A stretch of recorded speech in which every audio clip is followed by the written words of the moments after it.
Hello दोस्तों, basic children talent channel पर आपका स्वागत है।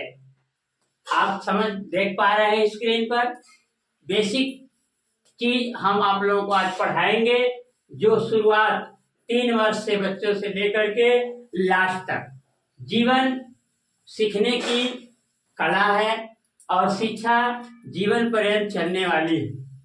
यह है व्याकरण।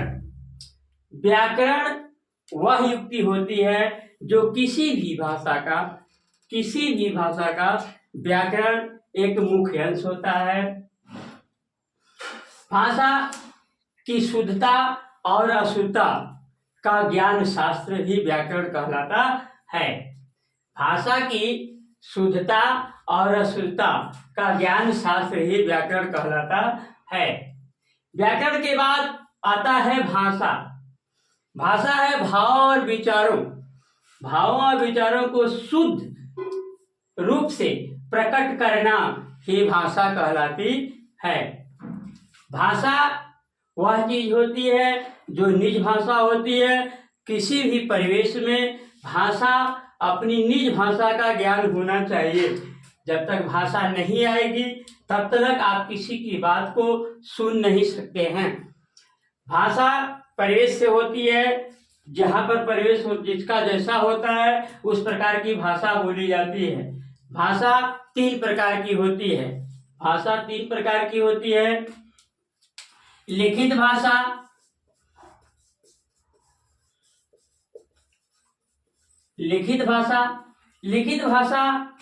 लिखने और पढ़ने में प्रयोग की जाती है।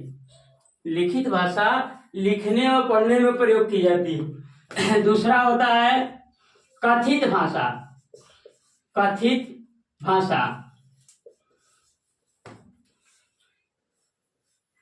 कथित भाषा होती है जो सब अपने विचारों को प्रकट करते हैं, वह कथित भाषा कहलाती है। तीसरा सांकेतिक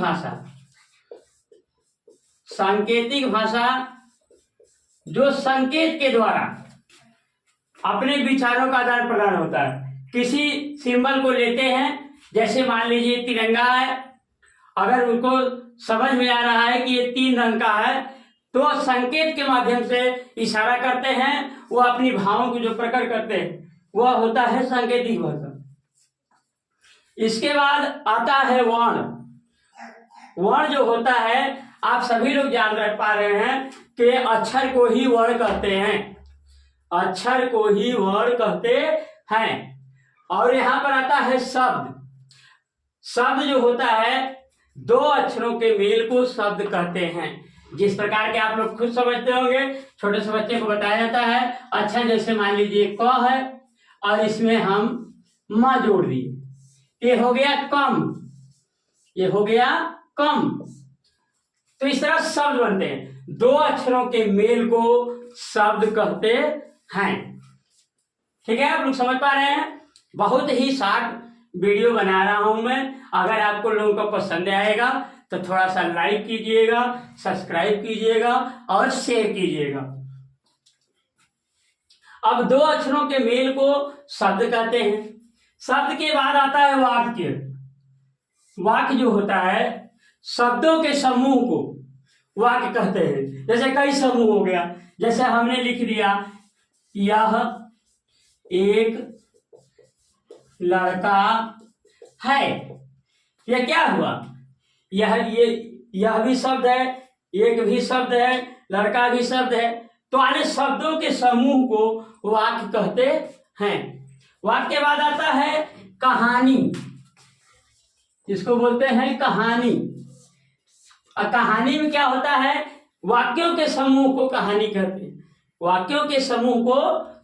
कहते हैं। और कहानी इंटरेस्टिंग होती है, शॉर्ट कहानी होती है, लंबी कहानी होती है। तो इस तरह से हम आप लोगों को समझ में आ गया होगा व्याकरण किसे कहते हैं। भाषा की शुद्धता और अशुद्धता के ज्ञान शास्त्र ही व्याकरण कहलाता है। अब हम आप लोगों को बहुविकल्पी की ओर ले चलते हैं और देखते हैं इसमें कितने लोग सही सही जवाब दे पाते हैं। उसके लिए जो भी जवाब देगा हमारे चैनल पर उनकी स्वागत है। आगे हमने आप लोगों को परिभाषा बता दिया है। अब परिभाषा के माध्यम से आप लोगों को विकल्प चयन करना है। अब पहला विकल्प है, प्रश्न है व्याकरण है।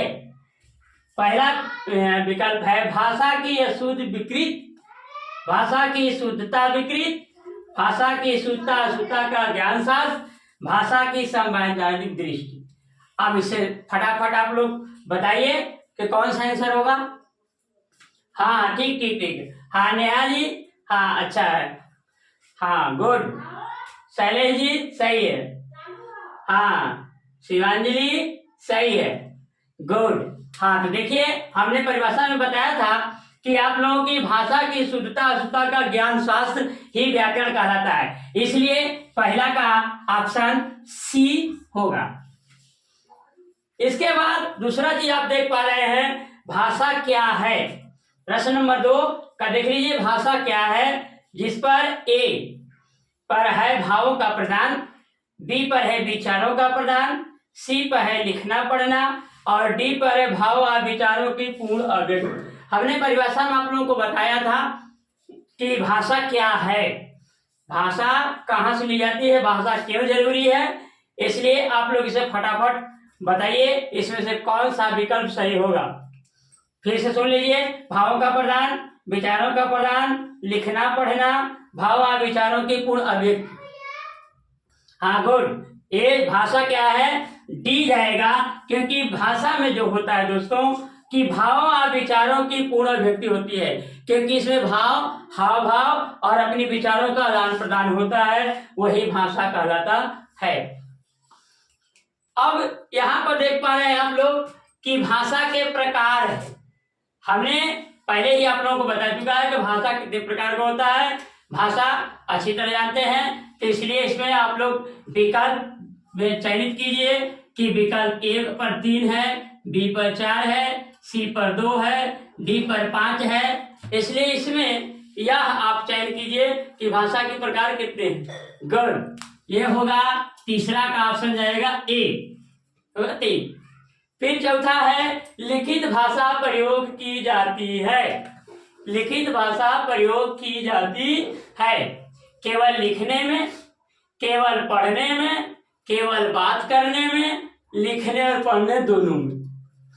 फटाफट आप लोग बताइए कि इसमें से कौन सा विकल्प सही होगा, जबकि इसको हमने बता चुका है, शुरू में ही मैंने बताया है कि लिखित भाषा का प्रयोग की जाती है। हाँ गुड, हाँ ये होगा 4 का डी, लिखने और पढ़ने में। 5वां क्वेश्चन आप लोग देख पा रहे हैं, कथित और मौखिक भाषा प्रयोग की जाती है। कथित और मौखिक भाषा प्रयोग की जाती है, आप लोग फटाफट जवाब देंगे। ए है केवल कहने में, बी है केवल पढ़ने में, सी है आपस में बातचीत करने में और डी है केवल लिखने में। गुड, फटाफट जवाब दीजिए। ये तो एकदम साधारण सी चीज है, कथित आने जाना है, कथित माने कहना, कथित और मौखिक भाषा प्रयोग की जाती है। गुड, अच्छा है, ये होगा 5वां का ऑप्शन सी, आपस में बातचीत करने में। अगला क्वेश्चन आप लोग देख पा रहे हैं 6वां पर, सांकेतिक भाषा की प्रयोग की जाती है। सांकेतिक भाषा प्रयोग की जाती है। ए है संकेतों से विचार प्रकट करना, बी है लिखने का संकेत, सी है बोलने का संकेत और डी है मौखिक विचार। सांकेतिक भाषा की प्रयोग की जाती है, आप लोग सब से ही समझ पा रहे हैं और हमने बताया भी है कि इसमें संकेत के द्वारा, इसमें सीधा सा संकेत के द्वारा अपने विचार प्रकट करना है, इसलिए 6वां का ऑप्शन जाएगा ए पर, संकेत से विचार प्रकट करना। इसके बाद 7वां क्वेश्चन आप लोग देख पा रहे हैं, लिपि किसे कहते हैं।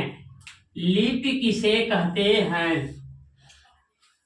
लिपि जो होती है, आप लोग कई बार बताए हैं कि वर्ण या अक्षर, वर्ण या अक्षर का जो सिंबल होता है सिंबल ही लिपि होती है। और लिपि में की और मैं बता दें आप लोगों को कि लिपि में कुल दिन होते हैं।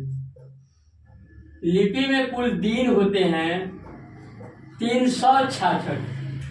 ये भी आता है, आप लोग इसको ध्यान दीजिएगा।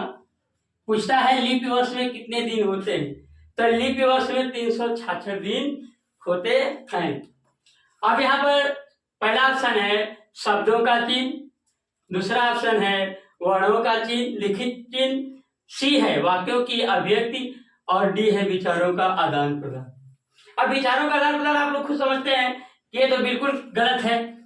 विचारों के आदान प्रदान बिल्कुल ही गलत है ये, क्योंकि विचारों का आदान प्रदान होता है दोस्तों ये भाषा में। वाक्यों की अभिव्यक्ति, अब यहाँ वाक्यों की अभिव्यक्ति भी नहीं, ये बिल्कुल गलत है। अब यहाँ पर शब्दों का चिन्ह, शब्द पहले आएगा तो वर्ण, पहले वर्ण आएगा, इसलिए भी गलत है। इसलिए सातवां का ऑप्शन जाएगा बी करेक्ट होगा। अगला है 8वां पर देख पा रहे हैं, 8वां क्वेश्चन, वर्ण या अक्षर क्या है? वर्ण या अक्षर क्या है? क्योंकि हमने बताया भी है कि वर्ण को ही अक्षर कहते हैं, अक्षर को ही वर्ण कहते हैं। इसलिए यह है अक्षरों का समूह, वर्णों का समूह, अक्षरों या वर्णों की मूल ध्वनि, फिर भाषा की वह छोटी ध्वनि जिसे टुकड़े न किया जा सके। जिस तरह से आप समझ पा रहे हैं इसमें आता है कि बता दें, और इसमें होता है जैसे क, तो क में हलत लगता है, आधा क होता है लेकिन टुकड़ा नहीं हो पाता। ऐसे अ है, अ क्या होता है? ये स्वर होता है, ये पूर्ण होता है, इसमें किसी दूसरे की सहायता लेनी नहीं पड़ती। लेकिन इस व्यंजन जो होते हैं, जो क है, इससे दूसरे की सहायता लेनी पड़ती है। इसलिए इसका 8वां का ऑप्शन जाएगा डी। 8वां का ऑप्शन जाएगा डी, भाषा की वह छोटी छोटी ध्वनि जिसे टुकड़े न किया जा सके, ये जाएगा डी।